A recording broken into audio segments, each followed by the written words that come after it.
आज के लेक्चर का हम थर्ड पार्ट स्टार्ट करते हैं। तीनों लेक्चर्स की अभी रिकॉर्डिंग मिल जाएगी आपको। रिक्वायरमेंट मैनेजमेंट में ये हमारा लास्ट पार्ट होगा। इसके बाद जो नेक्स्ट है वो अजाइल में रिक्वायरमेंट इंजीनियरिंग कैसे होती है, वो हमारा लास्ट लेक्चर होगा इस कोर्स का। ये अभी रिक्वायरमेंट मैनेजमेंट का, रिक्वायरमेंट इंजीनियरिंग का लास्ट पार्ट है।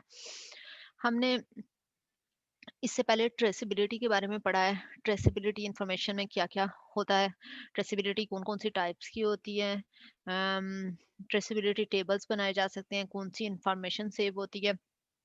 मेनली तीन जो रिक्वायरमेंट मैनेजमेंट होती है उसमें के तीन कंसर्न्स है। थ्री कंसर्न्स कौन से हैं रिक्वायरमेंट मैनेजमेंट के?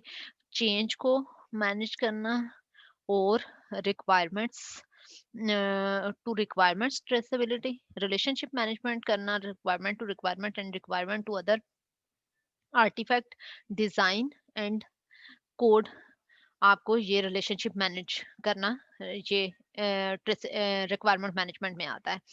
देन हम ट्रेसेबिलिटी के अंदर देखते हैं दो तरह की। हम क्या requirement to requirement traceability manage कर रहे हैं, और requirement to design and implementation artifacts की ट्रेसेबिलिटी मैनेज कर रहे हैं। उसके अंदर आप ट्रेसेबिलिटी टेबल्स बना सकते हो, लिस्ट बना सकते हो, डिफरेंट ट्रेसेबिलिटी पॉलिसीज हमने देखी अभी लास्ट पार्ट में किसी ऑर्गेनाइजेशन की क्या हो सकती है। हमने चेंज मैनेजमेंट का जो प्रोसेस देखा है उसमें हमने कहा है कि सबसे पहले हमारे पास एक चेंज की रिक्वेस्ट आती है। जब वो चेंज की रिक्वेस्ट आती है, अगर वो वैलिड रिक्वेस्ट है, अगर इनवैलिड है तो उसको रिजेक्ट कर दिया जाता है। अगर वो वैलिड रिक्वेस्ट है तो देन आप क्या फाइंड आउट करते हो फर्स्ट स्टेप पे, उसके डायरेक्टली जो अफेक्ट हो रही हैं उससे रिक्वायरमेंट्स आप वो उनकी लिस्ट बना लेते हो। जैसे for example R1 R2 and R3 directly affect हो रही थी। देन उसके बाद आप क्या करते हो, उन रिक्वायरमेंट्स के ऊपर जो डिपेंडेंट रिक्वायरमेंट्स होती हैं उनको भी इसमें ऐड कर लेते हो। देन आपकी ये वो सारी रिक्वायरमेंट की लिस्ट बन जाती है जो कि इस चेंज की वजह से अफेक्ट होंगे। देन ये लिस्ट बनाने के बाद अब ये लिस्ट, यहाँ तक जो काम था ये ट्रेसेबिलिटी से हम फाइंड आउट कर लेते हैं। इसके लिए हमने पढ़ा था डिफरेंट ट्रेसेबिलिटी मैट्रिक्स मेंटेन होने चाहिए टेबल, ताकि आप वो सारी चीजों को मैनेज कर सको। अब जब ये रिक्वायरमेंट्स आपने फाइंड आउट कर ली कि एक चेंज आने की वजह से किन किन रिक्वायरमेंट्स पे इफेक्ट हो रहा है, और उनके डिपेंडेंट रिक्वायरमेंट कहाँ कहाँ चेंज प्रोपेगेट होगा, आपने लिस्ट बना ली चेंजेस की। अब इम्पैक्ट एनालिसिस करना है, फाइंड आउट करना है कि एक चेंज की वजह से कितना कास्ट में और टाइम में चेंज आएगा। ये जो एनालिसिस है हम इस स्टेज पे हैं, ये जो कास्ट और टाइम में चेंज आना है उसको कैसे एनालाइज किया जाएगा। आज के लेक्चर अभी इस पार्ट में हम ये देखेंगे। अच्छा, रिक्वायरमेंट मैंने सॉफ्टवेयर इंजीनियरिंग में भी शायद बताया हो। रिक्वायरमेंट इंजीनियरिंग में किसी भी प्रोजेक्ट की सक्सेस के एक ट्रिपल कंस्ट्रेंट, मैंने हमेशा ये ट्रायंगल बनाई है क्लास में कि ट्रिपल कंस्ट्रेंट्स होते हैं। कौन सा? Scope, time and cost. किसी भी जो आपको प्रोजेक्ट की सक्सेस हम किस पे मेजर करते हैं, आप एक ट्रायंगल बनाते हो, इसके एक कॉर्नर पे आपने स्कोप मेंशन किया है, दूसरे पे आपने टाइम मेंशन किया है, और थर्ड पे आपने कॉस्ट मेंशन की है। तो आपका जो प्रोजेक्ट स्कोप, जो सारी रिक्वायरमेंट्स होंगी वो फुलफिल हो रही हूँ with in time and with in budget, तो वो प्रोजेक्ट सक्सेसफुल होता है। अगर आपका स्कोप हो भी रहा है लेकिन टाइम इंक्रीज हुआ है तो वो भी प्रोजेक्ट अनसक्सेसफुल है। अगर बजट इंक्रीज हुआ है वो भी अनसक्सेसफुल प्रोजेक्ट है। यहाँ आपका स्कोप जो कंप्लीट नहीं हुआ वो भी अनसक्सेसफुल है। ये प्रोजेक्ट की सक्सेस का क्राइटेरिया होता है ट्रिपल कंस्ट्रेंट। समटाइम्स कुछ रिसर्चेस में इनमें इसको एक फोर्थ क्वार्टर ऐड किया गया है जिसको क्वालिटी कहते हैं। लेकिन ये ट्रिपल कंस्ट्रेंट की बेस पे इसका, अब हमारा जो कोर्स है रिक्वायरमेंट इंजीनियरिंग, ये स्कोप की क्राइटेरिया में लाया करता है। ये इस ट्रायंगल में स्कोप, टाइम, कास्ट। स्कोप जो है वो रिक्वायरमेंट इंजीनियरिंग के हमारा रिक्वायरमेंट इंजीनियरिंग का जो कोर्स था वो स्कोप से लिंक कर रहा था, लेकिन प्रोजेक्ट मैनेजमेंट के अंदर इस स्कोप के चेंज होने की वजह से टाइम और कास्ट पे इफेक्ट होता है। अब जब हम चेंज मैनेजमेंट पढ़ रहे हैं तो हम कह रहे हैं कि जब कोई चेंज आएगा, जब हमने ट्रेसेबिलिटी टेबल्स के थ्रू हमने फाइंड आउट कर लिया कि ये चेंज कहाँ कहाँ प्रोपेगेट होगा, अब हमने देखना है टाइम और कास्ट पे उसका इफेक्ट क्या होगा।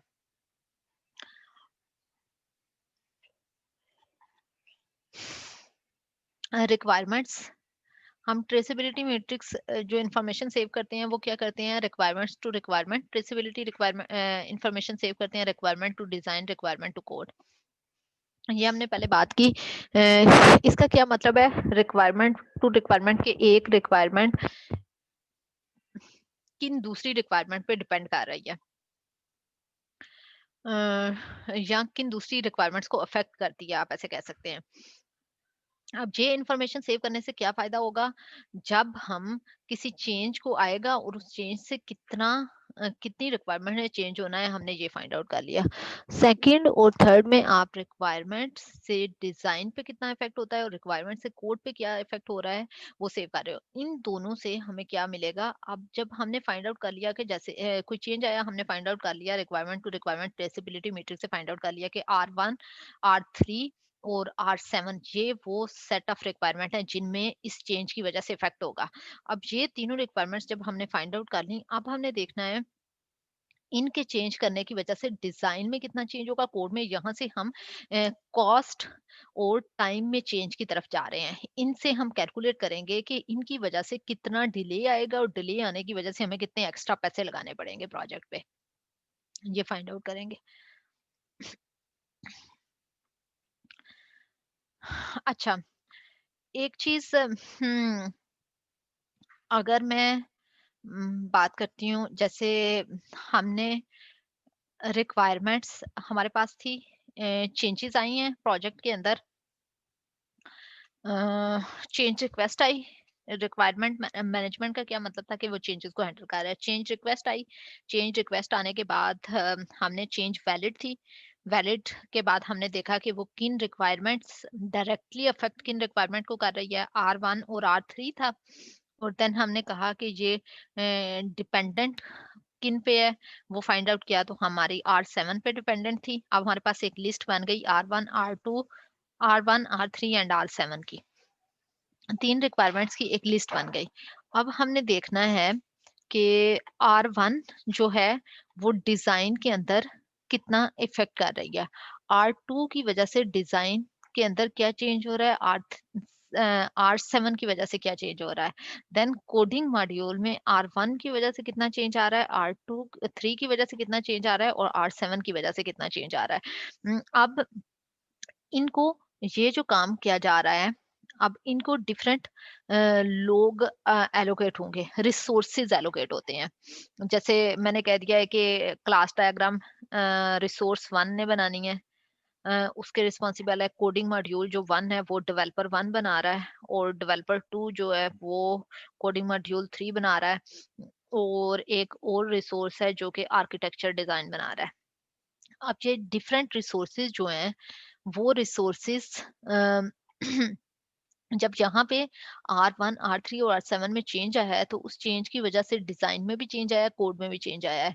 अब वो जो रिस्पॉन्सिबल लोग थे उसको इम्प्लीमेंट करने के, उस डिजाइन के, उस कोड के जो रिस्पॉन्सिबल, इसके दो डेवलपर रिस्पॉन्सिबल थे, यहाँ एक डिजाइनर रिस्पॉन्सिबल था, वो लोग जो हैं वो उस चेंज को हैंडल करेंगे यहाँ पे। अब उन्हें तो एक्स्ट्रा टाइम लगाना पड़ेगा और एक्स्ट्रा जो वो डेज लगाएंगे। फॉर एग्जांपल पहले हमारा काम जो था वो 30 दिन में रहा था, जितना ये हमारा काम था जो 30 दिन में अगर हम कर रहे हैं, तो अब हमें लग गया है कि वो 35 डेज लगेंगे उस काम के।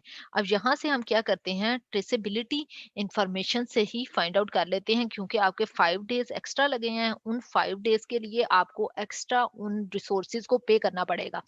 एक तो आपको उन रिसोर्सेज को 5 डेज के लिए एक्स्ट्रा पे करना पड़ेगा, दूसरा वो रिसोर्सेज जो आपकी बाकी रिसोर्सेज को यूटिलाइज करेंगे, फॉर एग्जांपल एक तो उन रिसोर्सेज की सैलरीज होंगी, दूसरा उन रिसोर्सेज ने जो इलेक्ट्रिसिटी कंज्यूम की, जो आपकी बाकी सारे रिसोर्सेज यूटिलाइज किए उनके चार्जेस, तो उन सबको मिला के आप बजट में एक इंक्रीमेंट कर लेंगे। जैसे 5 डेज के लिए आपने ऐड कर लिया कि $500 आप मोर लेंगे, एग्जाम्पल, जस्ट फॉर एग्जाम्पल $500 आप और ले रहे हैं इसके लिए, तो आपने ये चीज ऐड कर ली यहाँ पे। एक ये तरीका हो सकता है, दूसरा आप क्या कर सकते हो, गैंट चार्ट शायद आपने सुना हो, बनाया हो, या अगर नहीं भी सुना तो आके आप सुन लेंगे किसी और कोर्स में। सॉफ्टवेयर प्रोजेक्ट मैनेजमेंट अगर आप पढ़ते हैं तो उसमें गैंट चार्ट इसका रोल होगा। तो इसके थ्रू भी आप क्या कर सकते हैं, गैंट चार्ट होता क्या है? प्रोजेक्ट के स्केड्यूल को बनाया जाता है। जैसे उसमें एक चार्ट होता है, गैंट चार्ट एक चार्ट होता है जिसके ऊपर आप एक्स एक्सिस में आपने अपने प्रोजेक्ट की सारी एक्टिविटीज लिखी होती हैं, वाई एक्सिस पे आपका टाइम होता है। तो टाइम के साथ आपने एक चार्ट पे दिखाया होता है कि हमारा प्रोजेक्ट फॉर एग्जांपल 10 दिन का प्रोजेक्ट है, तो पहले 2 दिन में कितना ये वाली एक्टिविटी होगी। फॉर एग्जांपल मैंने कहा है कि पहले 2 दिन में रिक्वायरमेंट होगी, दूसरे 3 दिन में आपकी डिज़ाइन बनेगा, 2 दिन में, अगले 2 दिन में आपकी इम्प्लीमेंटेशन होगी, अगले 1 दिन में आपकी टेस्टिंग होगी। तो 10 दिन के प्रोजेक्ट को हमने इस तरह से एक्टिविटीज़ में डिवाइड कर लिया है। अब अगर गैंट चार्ट जो आपने बनाया हुआ है और उसके बाद आपने रिसोर्सेज भी असाइन कर दिए कि ये लोग इन काम को करने के रिस्पॉन्सिबल होंगे। जब आपने आपकी कोई चेंज रिक्वेस्ट आई है, चेंज रिक्वेस्ट आने के बाद उसमें जो चेंज आएगा, उस चेंज को आपने जब चेंज आया उस वक़्त फॉर एग्ज़ाम्पल आपने पहली एक्टिविटी हो चुकी थी, दूसरी एक्टिविटी जो थी वो 3 दिन में होनी थी। आप उसके दूसरे दिन था जब आपका चेंज आया, तो 1 दिन का काम हो चुका था। अब यहाँ पे जब भी चेंज आएगा तो आप क्या करोगे, आप उसमें 1 दिन और ऐड, अब 1 दिन का काम हो चुका था तो आपने डेफ़िनेटली उस एक्टिविटी को आगे बढ़ा देना है, 1 दिन ऐड कर दो। अब यहाँ पे अगर कोई काम नहीं हुआ हुआ, जो काम इम्प्लीमेंट हो चुका है तो रीवर्क तो करना पड़ेगा दोबारा से। अब कोई चेंज आया है तो उसे रीवर्क करना पड़ेगा। रीवर्क पॉलिसी क्या है कि जितना आपने काम किया हुआ है आप उसको उसका पहले 3 दिन में था ये टास्क होना था, उसमें से 1 दिन का काम हमने कर लिया हुआ है, फिर चेंज रिक्वेस्ट आई है, तो अब 1 दिन को हम और ऐड कर देंगे।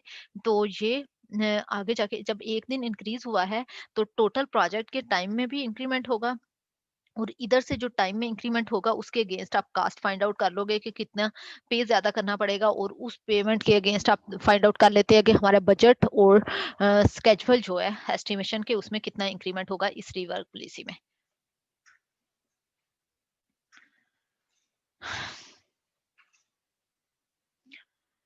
Delay in activities leads to delay in cost. इसको मैंने कैसे, जैसे आपको पहले डिस्क्राइब किया है ना, एक गैंट चार्ट है, उसमें आपने लिखा हुआ है कि आपके एक्स एक्सिस पे सारी आपकी एक्टिविटीज है, ये काम आपने इतने इतने डेज में परफॉर्म करने हैं। अब मैं सेकंड एक्टिविटीज के सेकंड डे पे थी, तो एक चेंज की रिक्वेस्ट आई जिसकी वजह से मुझे पहले दिन का जितना काम किया था उसको रीवर्क करना पड़ा, दोबारा से करना पड़ा। उस रीवर्क को डिले हुआ एक्टिविटी में, रीवर्क को मैंने आगे ऐड कर दिया, मतलब उस एक्टिविटी को नॉर्मल तो 5th डे पे कंप्लीट हो जाना था, अब मैं उसको 6th डे पे कंप्लीट कर रही हूँ। तो 6 में जब कंप्लीट करूंगी तो वो अगले वाले प्रोसेस को इनपुट लेट मिलेगी, तो वो अपना काम लेट स्टार्ट करेगा, जिसकी वजह से ये काम आगे ट्रांसफर हो जाएगा। उसके लिए आपने क्या करना है, आपने इनको जो काम डिले आएगा उसकी वजह से आप में कास्ट में इंक्रीमेंट होगा, क्योंकि 5 डेज अगर आगे ट्रांसफर हुआ है, पहले एक प्रोजेक्ट जो है वो 30 दिन पे कंप्लीट हो जाना था, अब 35 पे कंप्लीट हुआ है, तो वो 5 डेज जो है वो एक्स्ट्रा कॉस्ट, एक्स्ट्रा सैलरीज जो 5 डेज की पे करनी पड़ेंगी आपको अपने रिसोर्सेज को, और आपके रिसोर्सेज जो इलेक्ट्रिसिटी और बाकी सारी चीजें यूटिलाइज कर रहे हैं उनके चार्जेस, ये सब ऐड हो गए आपकी एक अमाउंट बना देंगे, जो आपको इससे आप एस्टिमेट कर सकते हो कि आपके कास्ट में कितना इंक्रीज होगा, टाइम में कितना इंक्रीज होगा। ये हमारा रिक्वायरमेंट मैनेजमेंट का लास्ट टॉपिक था। कंप्लीट ये डायग्राम आपने बार बार देखी होगी। आज हमने इसको कंप्लीट लास्ट तक कर लिया है। इसके बाद हमारा लास्ट एक टॉपिक रह गया जिसमें हम जेनेरिक बात करते हैं कि ट्रेडिशनल डेवलपमेंट जैसे होती है, वाटरफॉल, स्पाइरल, हमने उस सारे में बात की। अब हम कहेंगे पर्टिकुलर अजाइल जो डेवलपमेंट है, वो डेवलपमेंट की एक एक्सट्रीम अप्रोच है। हम कहते हैं कि वो कहते हैं उनका मेन थीम ही ये है कि चेंज को वो डील कर रहे होते हैं। तो जब चेंज आना है तो रिक्वायरमेंट में बहुत ज्यादा अगर चेंज आ रहा है तो उसको उसमें रिक्वायरमेंट इंजीनियरिंग किस तरह से की जाती है, हम अजाइल के अंदर रिक्वायरमेंट इंजीनियरिंग एक हमारा लास्ट टॉपिक है जिसको हम अगले लेक्चर में करेंगे। अभी तक हमारा ये कोर्स कंटेंट कंप्लीट हो चुका है रिक्वायरमेंट इंजीनियरिंग के बारे में। इंसेप्शन, जिसमें हमने डिफरेंट सेट ऑफ क्वेश्चन पूछे थे और उससे आपने इंफॉर्मेशन हासिल की प्रोजेक्ट की, डोमेन की, क्लाइंट्स की, एनवायरनमेंट की, जी डिफरेंट टाइप की रिक्वायर ओवरव्यू लिया। इलिस्ट्रेशन, डिफरेंट टेक्निक्स के थ्रू आपने रिक्वायरमेंट एक्सट्रैक्ट की, एलेबोरेट किया उन्हें डिफरेंट एनालिसिस मॉडल से, और फिर वो आप दोबारा क्लाइंट के पास गए, मीटिंग की और उसको निगोशिएट किया, कन्फ्लिक्ट को रिजॉल्व किया, कंसेंसस पे आए, प्रायोरिटाइज किया, फिर आपने उसे राइट डाउन कर लिया, राइट डाउन की डिफरेंट टेक्निक्स देखी, इसमें हर प्रोसेस में आपने डिफरेंट टूल्स और टेक्निक्स कौन सी यूटिलाइज की जा सकती हैं, डिफरेंट रिसर्च पेपर कौन से, करंट रिसर्च क्या हो रही है एकेडेमिया और इंडस्ट्री के अंदर, क्या इतना डिफरेंस पाया जाता है वो देखा, वैलिडेट रिक्वायरमेंट्स को कैसे किया जा सकता है, और रिक्वायरमेंट मैनेजमेंट का ये हमारा लास्ट टॉपिक था जो आज कंप्लीट हो गया। जहाँ तक कोई क्यूरी हुई तो मुझसे पूछ लीजिएगा। नेक्स्ट लेक्चर में हम इंशाल्लाह रिक्वायरमेंट अपना लास्ट टॉपिक पढ़ेंगे, अजाइल के अंदर अजाइल डेवलपमेंट जब होती है तो उसमें रिक्वायरमेंट इंजीनियरिंग किस तरह से की जाती है। ठीक है मैम, क्लियर है। मैम अपने उसका 1-2 मिनट चले रन देखो, आपने जो उधर दिया हुआ ना मेल पे आपने कहा हुआ है कि सेशन 12 में एमसीक्यूज का है और सेशन 14 में वो है जो हमने बेटा डेफिनेशंस लिखनी 12 है नहीं, ऑब्जेक्टिव का 15 में लिखा है, वो 15 में सेशन आया गया 15 में। तो मैंने शायद गलती जी जी बेटा, मेल में भी 15 लिखा है।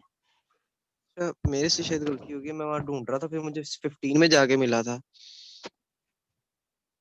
बेटा वो 12 बजे स्टार्ट होगा लिखा हुआ है और 12 बज के 15 1 मिनट पे सेशन में स्टार्ट होगा। होगा। लेकिन आपने 5 मिनट कहे हैं और जी जी वहां पे टाइम दिया हुआ है 12 बज के 1 से 12 बज के 9 मिनट का, ये क्या था बेटा वो वहां पे? उसको 5 मिनट ही है टाइम, आपको 5 मिलेंगे, उसको बाद में हम डिस्कस करेंगे ये क्या होता है। अभी आपको पास 5 मिनट्स होंगे जब आप स्टार्ट